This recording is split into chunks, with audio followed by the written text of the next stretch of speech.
All right. Hello, comrades. Jason here with Steven. Hello, Steven. What's up, Jason? Not much, man. Welcome, everybody, comrades, friends, to the first episode of the VPP podcast. Just wanted to, first, happy Mother's Day to all the mothers out there. And wanted to get this going last week, and I had a little difficulty, but I'm glad you stuck through it and hung out this week with me a bit, Steven. Appreciate it, man. Yeah, man. Not a problem. I was looking forward to this. Yeah, well, in this first episode, it's not gonna get too horribly in depth with some things. That basically, I just wanted to establish what the channel is here to do, the purpose of it, why we're here, and maybe talk about some current events, some politics, and what that means to the world. Go from there.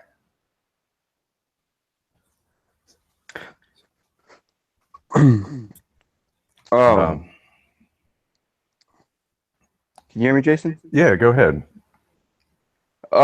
Just okay. This is a little off topic, real quick. Can you send me another link to our podcast so I can send it out? Yeah, we can do that. Yeah, but basically, yeah, let me go ahead and get a link for that for you.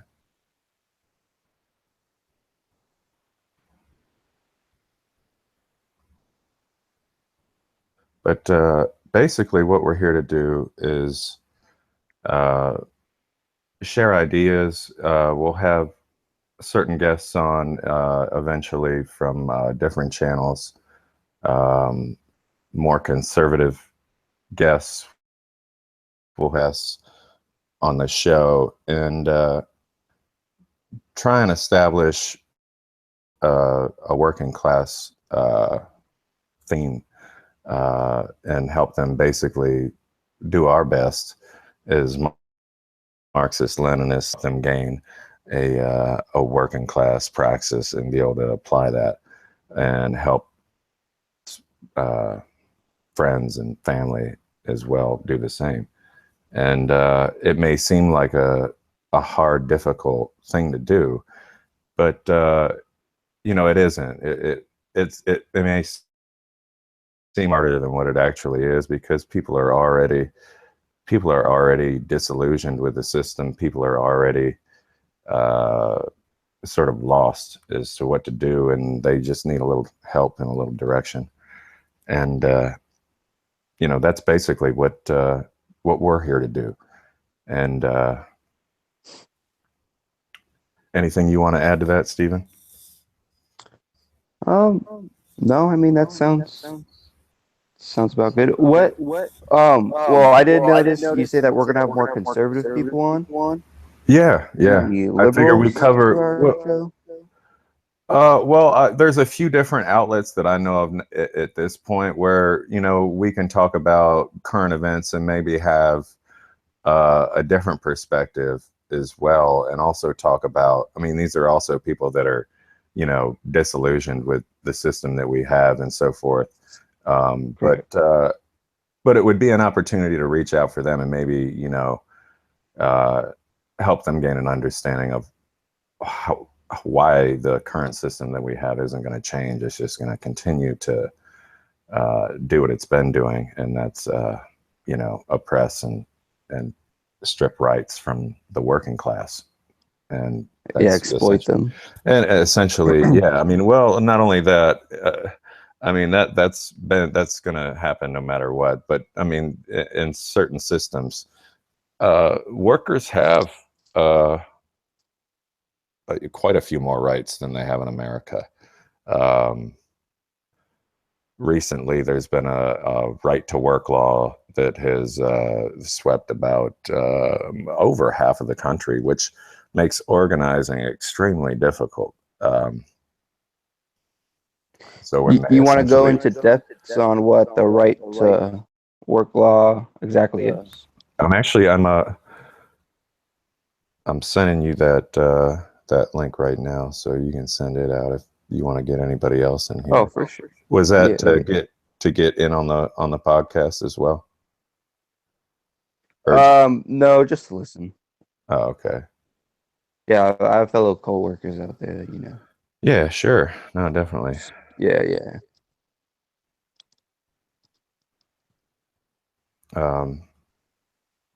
So yeah, we want to do that. You know, and I've had experience, and basically what we're trying to do is just uh, help establish a mass class consciousness, and a lot of, well, that's just not possible. Well, I'm a living example. You're a living example. Plenty of people out there that are working are in the same position that I'm in. So I you know, I find that hard to believe that they don't think that, but it's happening not only in the U.S. but on an international level as well. Would you blame people being blinded by patriotism of why they can't? Patriotism. I mean, that's something that the ruling class uses uh, to keep the working class obedient. It's really a really basic thing, because you're just you were just born there. I mean, you know what I mean? It's like, you don't. So yeah, love where you were born, or what? I mean, whatever the fuck that means. I don't know. Yeah, I don't get patriotism really much. And it's some people that a lot of patriots, are these also so-called people that don't trust their government really either. So I find that funny. Yeah, it's kind of an oxymoron going on there with them. Like they don't trust the government, but at the same time, they're like big fan of the government. Like I don't know. Yeah, but yeah, it's a pretty. There are people that are somewhat difficult to reach out. It's and Yeah. not everybody really cares, and not everybody really is able to be reached out to. Some people have it well enough to where they don't really care, and their idea of freedom is being able to accumulate as much wealth as they possibly can, or just redundant shit. And Yeah. that's their idea of what freedom is. And you know and this is an important aspect, and part of helping the working class understand what freedom actually is. And to me, and to most Marxist-Leninists, and probably every, freedom is not having to worry about losing your home, not having to worry about going hungry, and not having to worry about losing your work. I mean, these are things that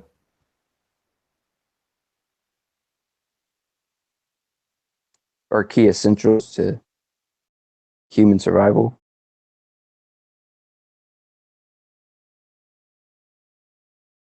You still there, Jason? allow a person. You got me? I kind of lost you a little bit there. Okay, yeah, I'm back. I had a little audio Okay. problem. Not a problem. Phone. But what were you saying? I'm sorry. Oh shit.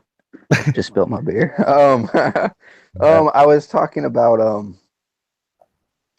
basically, your thoughts on people being like strong patriots that that could blind them away from the fact that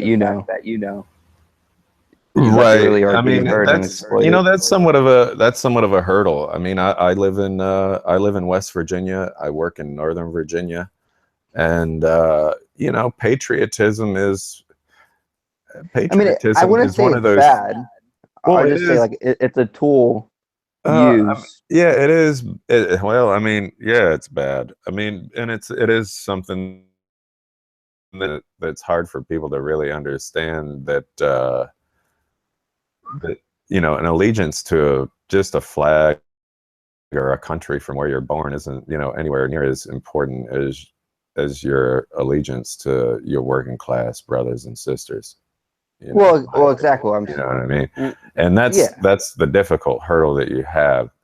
Um, uh, you know, I mean, and it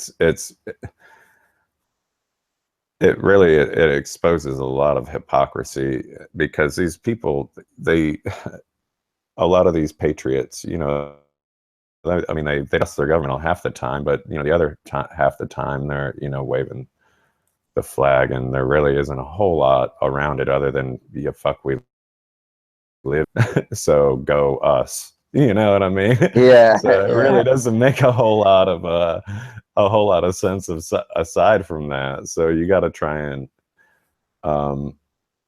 try and get at that, and you know, and help those people understand, if they can. I mean, some people you just can't. You know, you have to face it. But you know, if anything, you put a bug in their ear, and you know, it haunts them when they're at work, or you know, if they happen to get fired. You know, all sorts of things that, or they get, you know, they lose their job or their home, or you know, they have problems like that. You know, that you know, Yeah. something that they think about when problems happen. They'll remember the conversations I had with me anyway. But getting back to what you were saying, as far as You're a little staticky right now. okay, you got me now. Is that No. okay? Hold on. Yeah.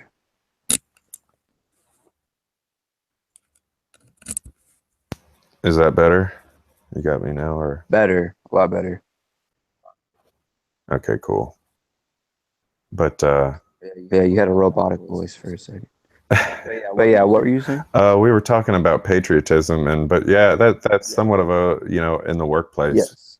and just, and probably overall, um, yeah, patriotism is somewhat of a hurdle to deal with. But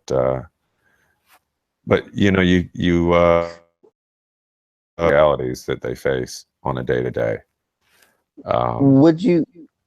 Yeah, I'm sorry. Go on. No, go ahead, man. I was finished. Oh, I was gonna say, wouldn't you also blame the system we live in, which is capitalism? Why maybe a lot of people can't, maybe not that they don't care about what's going on, but they just don't have the time to, maybe look into things because of their long fucking work schedule, Well, yeah, I mean, that's a being at lot of work it for too. 10, 12 hours a day.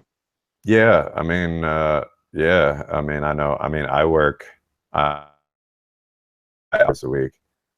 I work Yeah. typically. I work for, at any given point. You know, boss can say, you know, look, man, you're working Friday, and then that goes from an awesome schedule to a really shitty one. You know, really quickly, and you don't get much notice. And those are things like that, you know, that shouldn't happen. Like you know, and like your boss, you know, like guy I work with said, he got on our boss because he texted him when it, you Mm. know, before it was time to work. And well, yeah, I mean, it's dude, it's against the law in some countries to do that shit. Like, it's against the law for your boss to text you, or to even contact you or email you when it's not work hours. But here it is. And like, I've had discussions with comrades in Europe, that they're like, oh, so you work, oh, wait, you work 10 hours? Is that even legal? I'm like, yeah, man, there's places where people work 12 hours and they work swing shifts. Like they never have it, and they can never establish like a sleep schedule or a sleep pattern. Like Yeah. that's what it does. But there's people that really don't know that, like people that live in Europe that don't know about like the workplace and like the things that like how bad like things have gotten like for the American worker. Um, I mean, I somewhat good. I mean, I work for a fairly I work for a fairly decent company. Um, I mean, at least for my trade, I'm a carpenter. Um, and there's Yeah. not there's not many places that offer a 4-day work week that give profit sharing that will buy you your boots. Most places will say, okay, look, you need to have steel toe boots by next week, or you fucking get wrote up and you get fired. Yeah. If you Say don't have Termin. Uh-huh. and so I work for a halfway decent company. Is it great? No. Could it be better? Yeah, it could be a lot better. Um, but yeah, it's that's pretty much what my deal is, where I'm at anyway. And say, well, your company definitely treats you a little better than, where Yeah, I work. and that's That's for sure. there's a lot of people that there's a lot of people that don't have it nearly as good. Yeah, Um, most definitely. but that's what I help try to make people aware of, and I mean, at least people that I work with, and I work with a few uh, friends of mine that are now they're Marxist, or they're studying Marxism, and they love it. And I had a friend of mine the other day, I call Comrade Engels, who I work with. Um, Yeah, yeah, dude with the he's big like, beard. yeah, he's like, dude, man, Ah, he's he's like, it's literature. It's addictive as fuck. And I'm like, yeah, man, it's revolutionary theory. It's incredible, amazing things that people wrote that had one goal, and that was to emancipate the working class. And it's pretty fucking fire. I love all of it. And I by no means before, am an expert, and I don't claim to be mhm, an expert at all. I do know a few things, um, and I'm trying to learn every day. I try and learn as much as I can, and I'm thankful that I have comrades that have helped me learn as much as I have, and I know are going to help same. me learn more. You know what I mean? And that's, I mean, that's, I guess, some of my part of my love-hate relationship with social media. I guess at the point, you know what I mean? Usually you go on like on Facebook or some shit like that, and you're usually mad, sad, or angry. But, I mean, now, I mean, I just pretty much focus on, uh, on a lot of my Marxist groups, and, just learn and share information, and learn from different comrades from everywhere. And it's a pretty cool thing. But yeah, I've Most noticed a lot of definitely. people that I've noticed a lot of people that really, and I've seen it, online and stuff like that, and they just, oh man, I don't really see a working class, waking up to, because as we know, a labor movement and is really going to be the catalyst and the backbone behind any revolutionary movement, no matter what. I mean, or at least one that's going to emancipate the working class. That's one driven by our labor movement. Otherwise, we're going to be just trading one slave master for another. That's usually or what that another. means. Yeah. You know what I mean? That's usually what that means. You've just gone a little staticky again. Okay. Is that better? Not yet. How's that? Still a little static. Shit. Hold on. Mm-hmm. That good? Yeah, it's better. Oh, okay, cool. For all of our listeners that may be listening right now, how would you explain Marxism to them? You know, because a lot of people take it to be a scary thing. You know what I'm saying? Or maybe like Well, I don't a dictatorship. I don't necessarily approach it with trying to explain Marxism to them. I try and dumb it down and simplify it to working class struggle and understanding that that really that the battle isn't between the left and the right, it's between the top and the bottom, which is the working class and the capital. Yeah, and our ruling class essentially.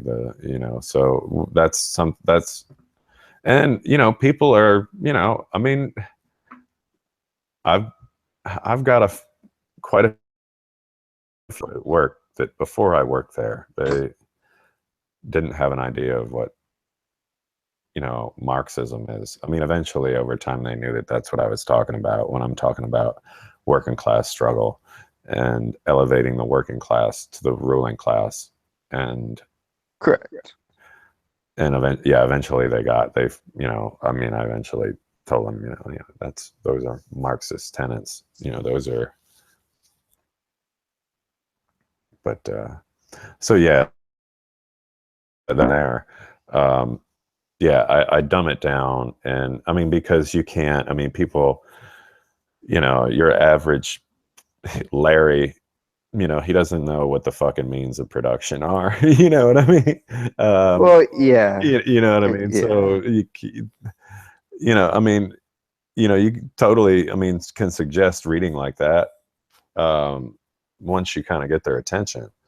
But that's not how, I don't approach it in that respect in any way. I try and approach it from where I work. I mean, I totally have, I've talked about a union to several other people, and the one guy that I'm actually trying to organize that with is an anarcho-syndicalist, which is kind of weird, right? A little bit, but not really. I mean, he totally, I mean, and I, throw Marxist-Leninist tenets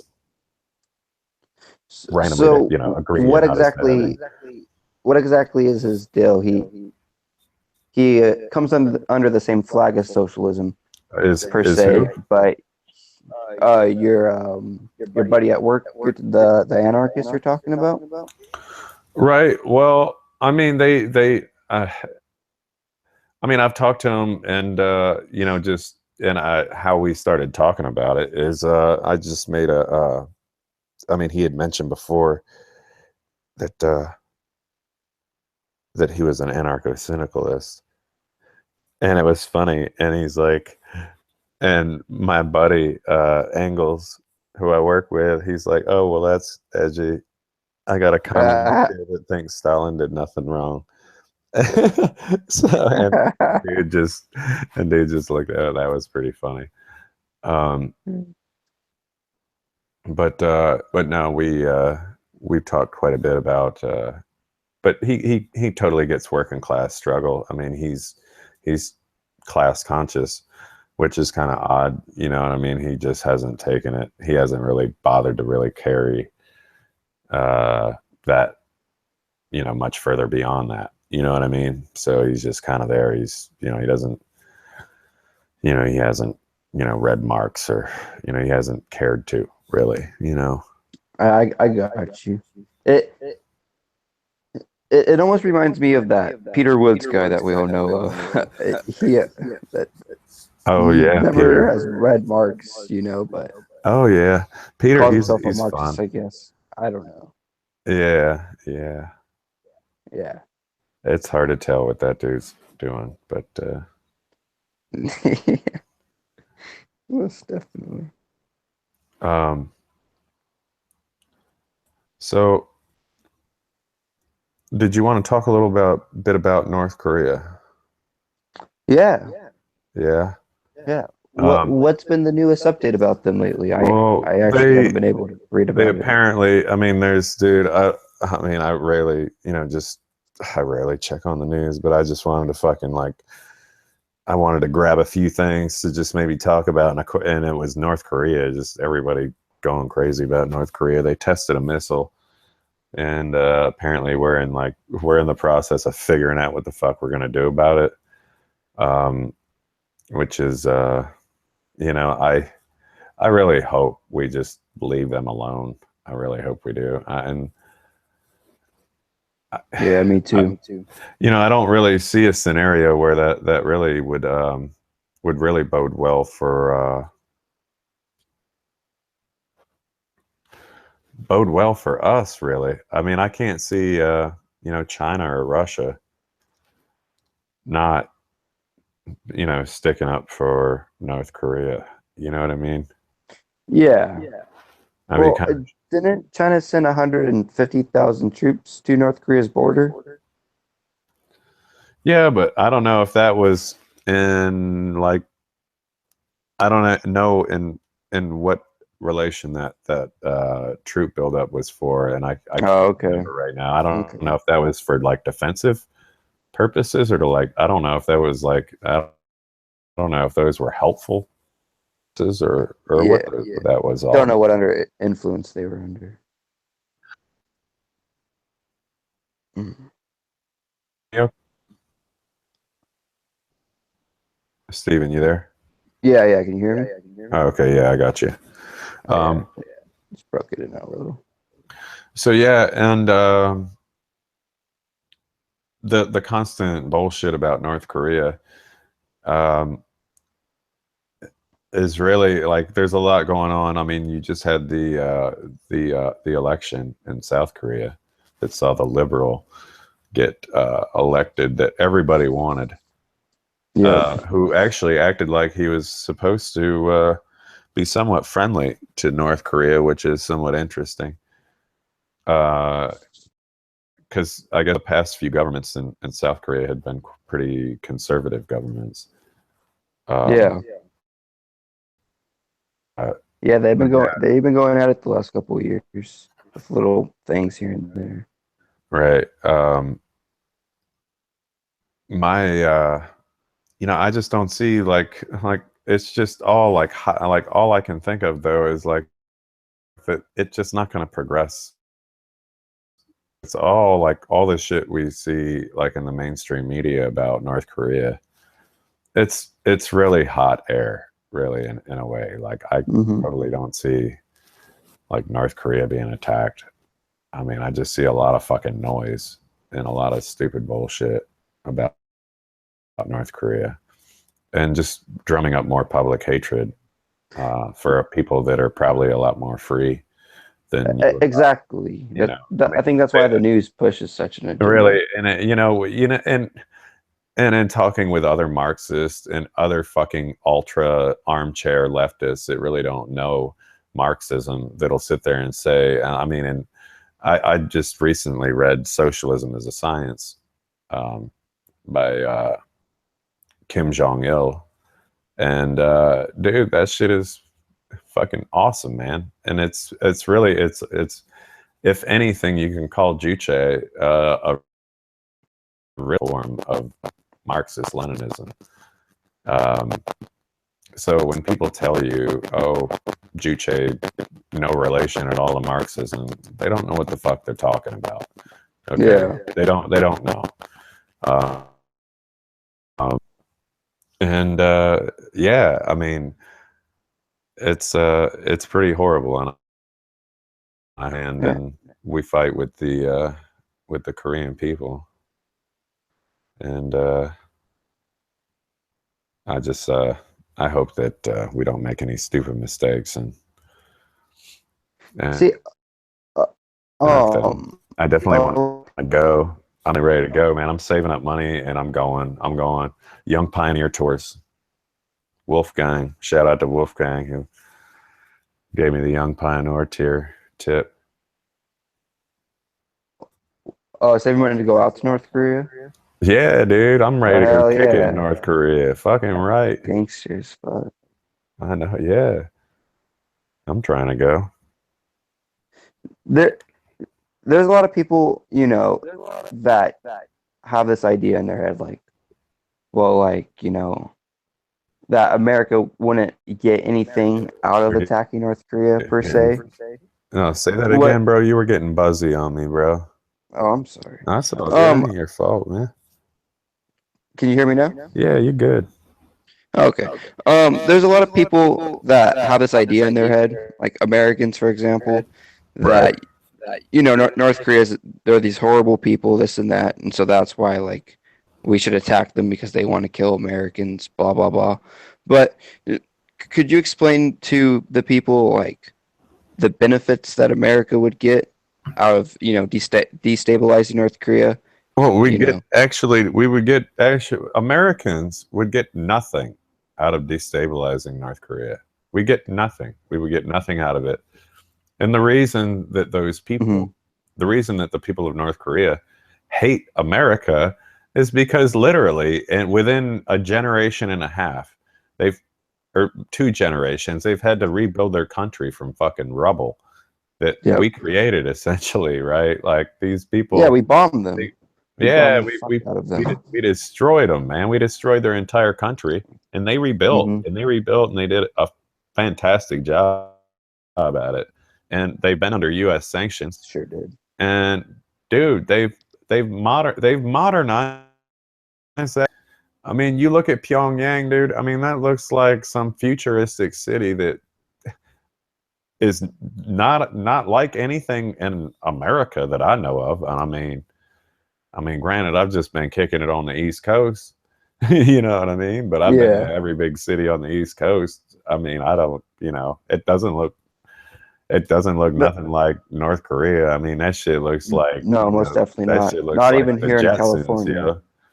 Yeah, I mean, that's straight up Jetsons, you know? So, I mean, that's pretty lit. sit there and hate on North Korea all you want, dude. I mean, Sure, they don't have to sure. worry about losing their job. They don't have to worry about going hungry. And they have a pretty awesome ass place to live. And they're happy people. And, you know, they don't hate Americans in particular. They hate our government, you know. Yeah, I mean, exactly. as does, you know, most people of the world, you know, that aren't in America. They know that we're the source of imperialism. You know, we're the home The of the heart of internet. it. We're the home of the international Mhm. bourgeoisie. Yep. Um, and that's, you know, that's why gaining class consciousness in America is important. I mean, we got to help do our best to turn things around from a point to electing a billionaire to serve our interests to actually doing something. Yeah, the And working class taking it in their own hands and figuring it exactly. out.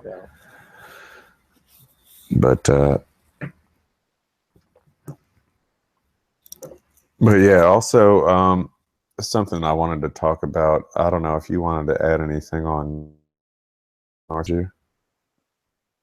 No, I think that's about it. Right on. Another thing, and Sounds another reason for a sense of urgency in all this and organizing and getting each other together. I know a local comrade of mine, Comrade Pete. He's wanted to.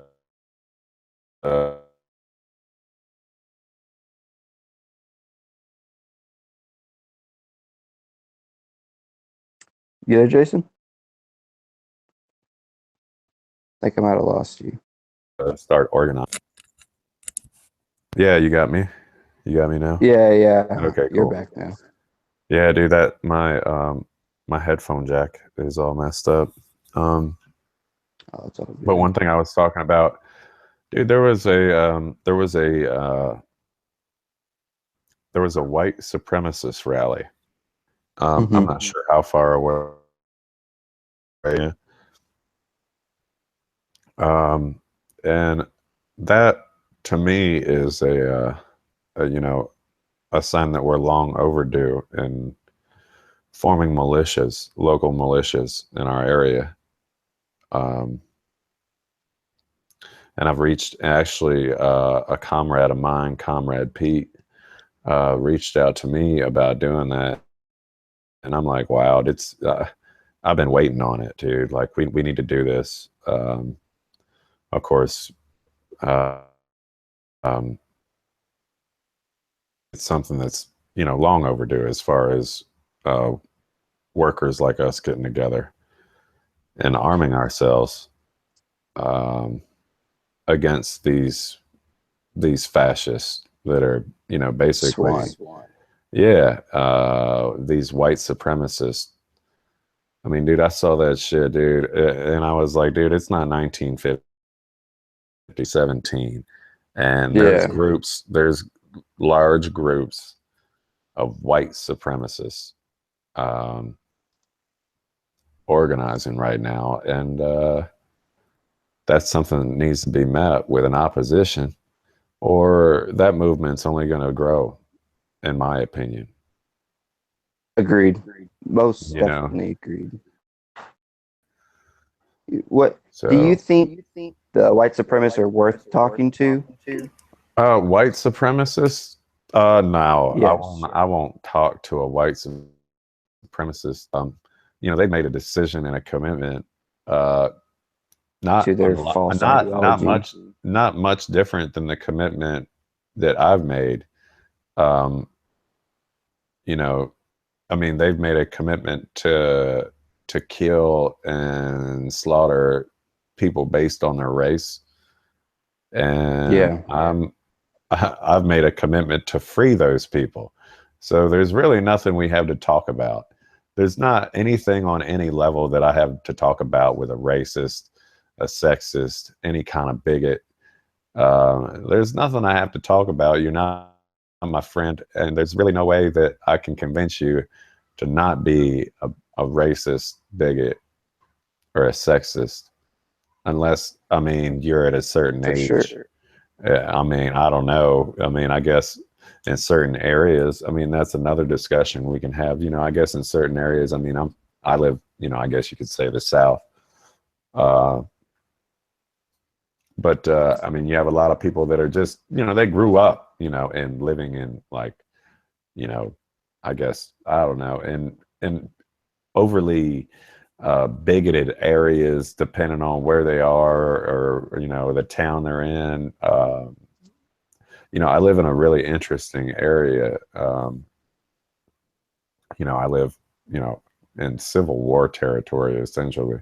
And, there's a lot of different people lean ideologically different, very, not far away. I mean, it's really people, people bounce around, in, different parts of, whether it's West Virginia here where I'm at, where, people see John Brown, where I live, where he was hung. I mean, people around here see him as a hero, who he really was and he was a hero. And, you know, or two over in Northern Virginia might see him as, a traitor, Yeah. so those are, but yeah, I mean, it's really weird in the area where I'm at. So that's just a weird thing about it. Everybody is fairly ideologically different, depending, even if you go a short distance away. But And who exactly was John Brown again? He was John, a slave, John, correct? John Brown, no, John Brown was No. a famous abolitionist, a somewhat famous abolitionist who he became radicalized at the age of 10 when he witnessed a slave with a shovel. He was a white man. and he was white, and he saw a slave being beaten with a shovel. Oh yeah, that's right. That's right. And that at that point, that was the moment where John Brown decided that he was gonna free slaves or die trying, and he was successful in freeing a lot of slaves, and he gathered a small group to raid the Harper's Ferry Armory for arms and ammunition and everything else. And but he failed. A Private Quinn, a young Marine by the name of Private Quinn, but they were captured. And John Brown was, they were captured, of course, in Harper's Ferry, and they were hung at the courthouse in Charlestown, a couple blocks away from me. I'll take a stroll through town and take a few pictures sometime. Yeah, yeah, I'll be down to see those.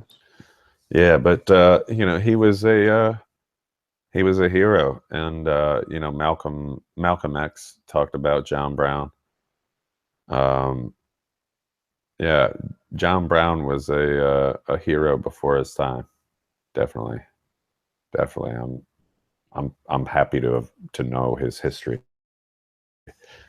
and to be able to share it. Yeah, most definitely. Around the same stomping grounds as he is. Yeah. Oh yeah.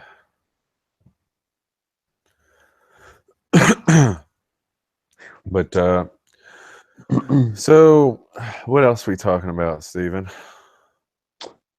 I don't know. I guess we could discuss a little bit about Trump, even though I don't want to spend a lot of time on him either. Anything in particular about Trump? I mean, anything you're thinking about particularly, or nothing exactly. I was gonna ask you, do you know anything that he's maybe passed lately that's affecting anybody in any sense? No, Since I mean, as far Trump as got well, yeah, we can talk about healthcare. We can talk about how a lot of schools are worried about the Medicare cuts and Medicaid cuts, because children aren't going to have access to a lot of different things now.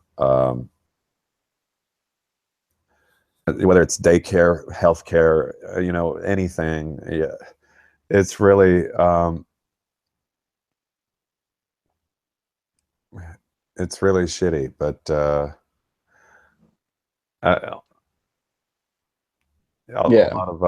lot of people losing their healthcare like that, dude. I mean, it's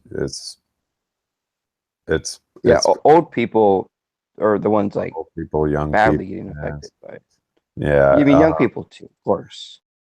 Yeah, I mean, but already you had old people having to decide between medicine and food. You had it's really pretty ridiculous. I did want to talk about yeah, I mean, as far as Trump goes, man, it's and the liberals now, they all want to impeach him because they want fucking they want that dumbass dude Pence. I mean, God. I mean, it's ridiculous, dude. That dude is like, he's even worse. What dude are we talking about? Sorry, you broke out a little bit.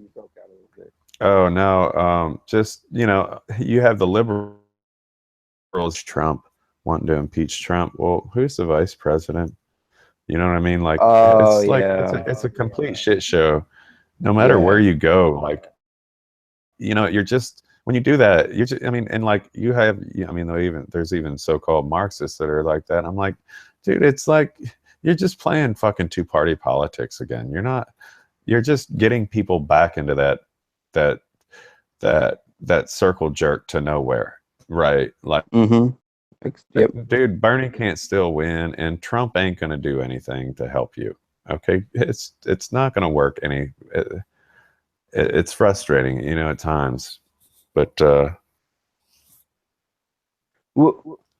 Would you like to go over Bernie Sanders and maybe explain to people why he's not oh, a socialist, at least in the is- Marxist-Leninist oh, Bernie sense? Sanders? Yeah, go a little bit into Bernie Yeah, Sanders. I Bernie mean, Sanders really I mean, he was a pretty big thing.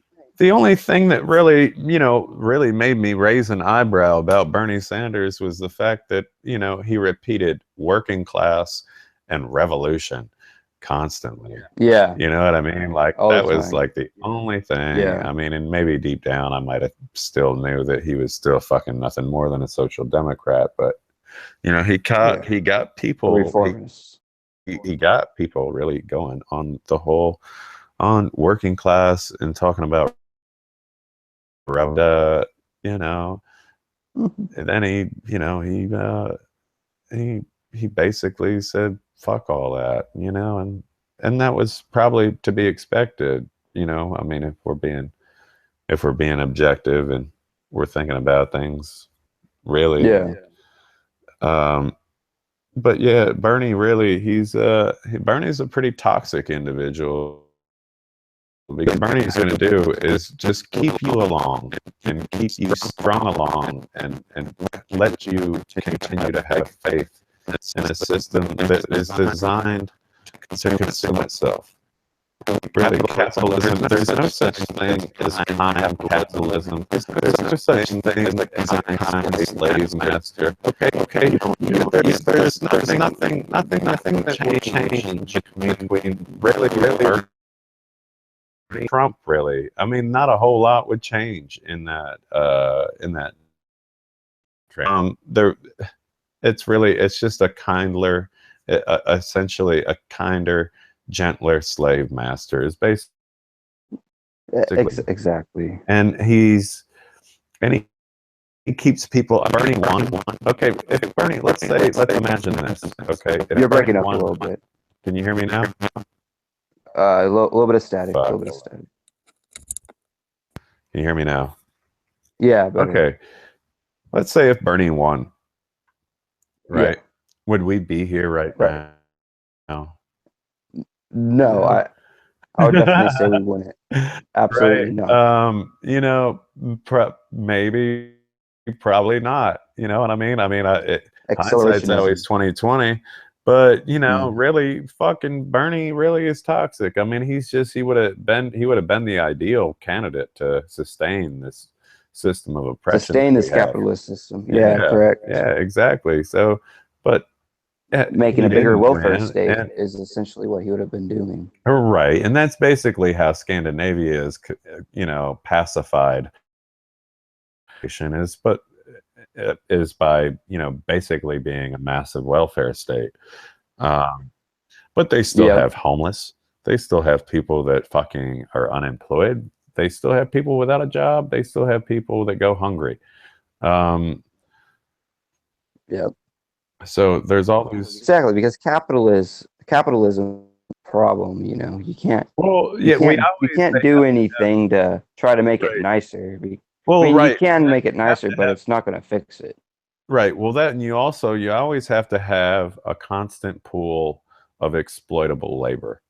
Right? If everybody has a Yes, you have to job, have the right, if everybody army has a of job and they're happy, you don't have a pool of exploitable labor with motherfuckers just stepping over each other to get a job and to get their next meal like you have in our yeah, system, right? That's what you have a system where someone, you know, goes to work like they did the day before and they get told by their boss, look, we don't need you anymore. Okay. And that, you know, I mean that's just something to me that is sickening. um it's really sickening most because definitely. uh, um a worker Well, shouldn't have yeah, to because worry about, and I mean, you know, people wonder why Americans are so angry, Americans are so stressed. Well, you yes, know, exactly.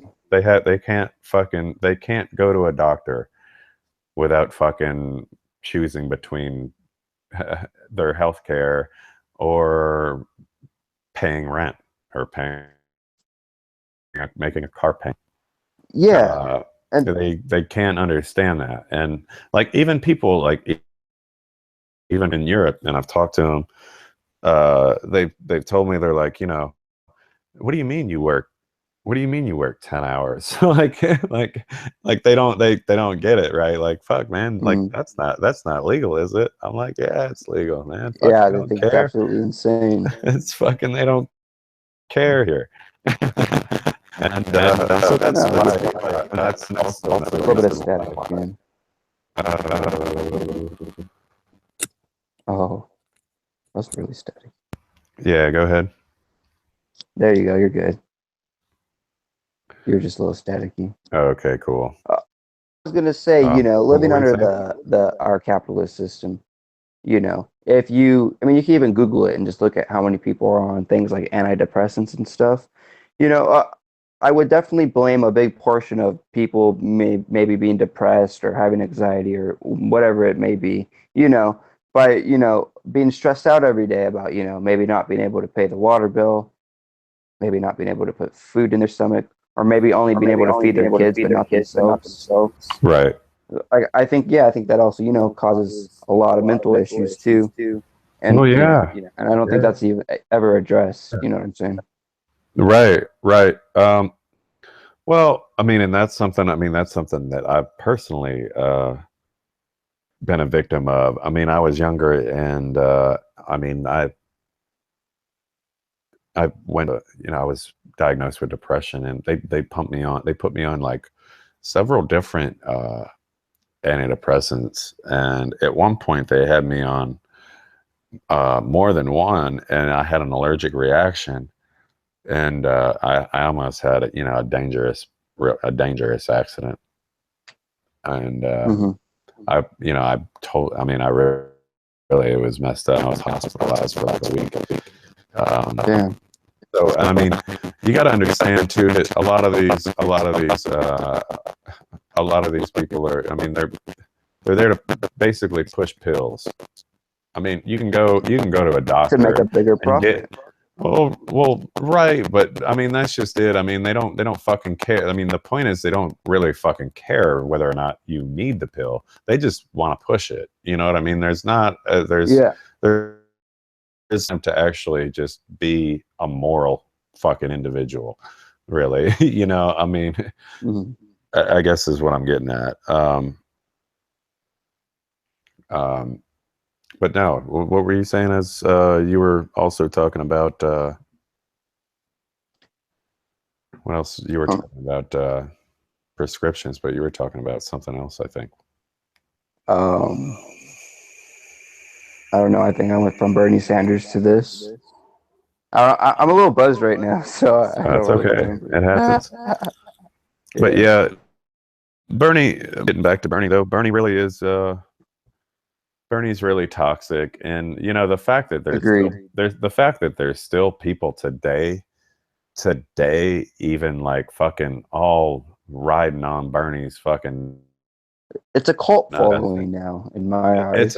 It's really disgusting. And I mean, even if you fucking paid attention half of the time to what dude was saying while he was on his campaign trail, you would know that it wasn't Yeah. about him. It was about a revolution, right? Like people just, I guess, Right. pick and choose what they want to fucking hear. And I guess I just, I mean, I heard a lot of the right things, but until he decided to support Hillary or whatever. But, I mean, I understand, and I can't fathom really how you can have a Bernie Sanders supporter now, like, and them call themselves like a fucking revolutionary or fucking like part of any kind of resistance is pretty laughable. You know what I mean? Yeah, it's a joke. It's just reformism. There's Yeah, no revolutionary tendencies in that. yeah. Like I said, you're just it's a kindler, gentler slave master, at least only on a domestic level. Don't worry, poor people in Yemen, Syria, and the rest of the Middle East, they'll still get Mhm. their lives shattered and incinerated on a daily basis. That shit won't change. Uh, unfortunately, not under Bernie. Yep. No, because Bernie's not trying to get rid of our capitalist system. He's just trying to save it. He's just trying to save it, but that brings me back. That brings me back to, and I'll send you a link, Stephen, and I'll probably throw a link up in the description of Stalin's interview with H.G. Wells, a personal favorite of mine. I've watched that. Oh, dude, I really like that phenomenal. interview. It's a really great interview where he really, you can't. There's no sort of you can't really have any change just by not without changing the economic system that dictates the material conditions that we have. Yeah, you have to change the base. You have to change the economic. In order to change the superstructure. Yeah. Yeah. But no, man.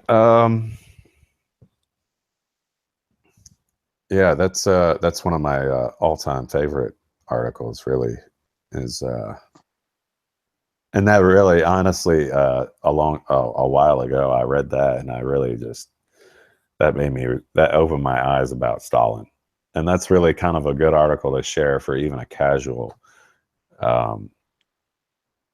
Marxist curious person or whatever. And I mean, it's kind of a mind-blowing article because Stalin, he covers a lot of different aspects of the differences between a socialist system and a capitalist system and how they're different and how capitalism essentially just chases its tail repeatedly over and over again. Well, the Soviets built an economic system that from a backwards country to a nuclear superpower. Yeah, in 40 years. With an amount of exactly. In 40 years. I mean, that's fucking incredible. But that's phenomenal. Yeah, but yeah, those are the differences between those two economic systems. So when people ask me, "Oh, well, why would our system lie about socialist system like Cuba or the USSR or even," and that's exactly why. And you might look at North Korea and you might say, "Oh, well, they don't have much, and they have a tightly controlled system." Well, they have a tightly controlled system for a reason, because they've consistently had people from other countries, whether it's South Korea or America, trying to circumvent or basically overthrow their way of life. I'm not too sure, and this is something that I'll look into for next week's episode, but recently there's been a lot of about North Korea right now is the fact that they've held somebody, they've held an American there. I heard about that. As prisoner, and yeah, I'm not. Maybe one of the viewers or maybe one of my listeners out there now can give me some. But they said there was I guess it was like a religious camp, rural North Korea. And from what I gather, not based on the shitty firsthand articles that I've gotten, but what I gather from, they've been involved in subversive activity before, because someone else that was at this particular school had been imprisoned before for similar reasons. And but we'll get on that more. We'll talk about that more maybe next week. I'll dig maybe for some more information on that. But it's 8 o'clock, man. That's a wrap. I know it's kind of been somewhat of a loose show, and really not really much structure, but you got some current events, some theory, some, you got a little bit of something out of that, I hope, anyway. And you maybe learned a little bit about my son. And anybody out there listening that wants to participate or listen, get up with me and tune in next Sunday. Stephen, Also, Stephen, what do you want to add, bro? I want to give a shout out to Comrade Max. He said that he apologizes he couldn't make it today. Oh, But, yeah. he'll be on. Yeah, He'll be on definitely. next We week. did plan on having Comrade Max. I look forward to it. He looked forward to it last week when I was having problems, but that's okay. I feel like I hope I somewhat establish the goals of what this channel's about and what we're here to do. And, wake up workers and have them wake up more workers and repeat the process until we become a union of workers, essentially, is the goal. But that's it. Stephen, thanks a lot, comrade, for hanging out with me for an hour, man. I really appreciate it. Oh, not a problem, man. No, yeah, this was fun. Thank you to all the comrades that tuned in. I really appreciate it. It means a lot. Any suggestions, feel free to leave them in the comments or drop them in the group media.